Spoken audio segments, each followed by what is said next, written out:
কি ঘুমিয়ে গেছেন সবাই, হ্যাঁ? সকাল হলেই আর্জেন্টিনা আলজেরিয়ার খেলা। অধিকাংশ মানুষ, এমনকি ব্রাজিলের শিক্ষিত সচেতন সাপোর্টার যারা, তারাও এটা বিশ্বাস করেন। হট মোস্ট ফেভারিট, যেহেতু ফিফার র্যাঙ্কিংয়ে ১ নম্বর দল আর্জেন্টিনা, আর সম্ভবত ২৭ নম্বর হলো আলজেরিয়া।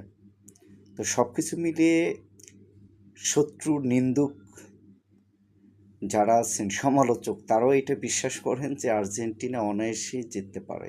কিন্তু আমি বলতে চাই যে না, এই রাত পোহালে হয়তোবা আর্জেন্টিনা হেরে যেতে পারে। অতীতে আলজেরিয়ার সাথে তাদের যেই দেখা হয়েছিল, সেবার কিন্তু ৪-৩ জয় পেয়েছিল, তথা খুবই কষ্টার্জিত জয় ছিল আর্জেন্টিনার। এবং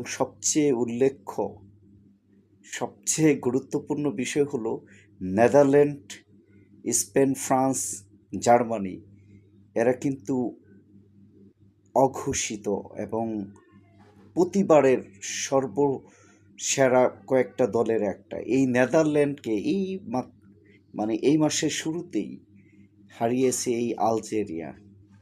সুতরাং এটা আপনাকে বিশ্বাস করতেই হবে। আপনি বিশ্বাস করুন আর বা নাই করুন, আলজেরিয়ার অবশ্যই আর্জেন্টিনাকে হারাতে পারে।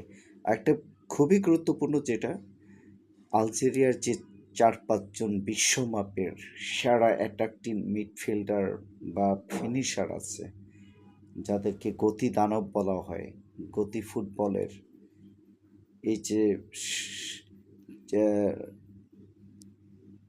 যারা আছে, এদেরকে রুখে দেওয়াটা, সত্যিকার অর্থে তাদেরকে প্রতিরোধ করা আর্জেন্টিনার জন্য খুবই কষ্টকর হবে।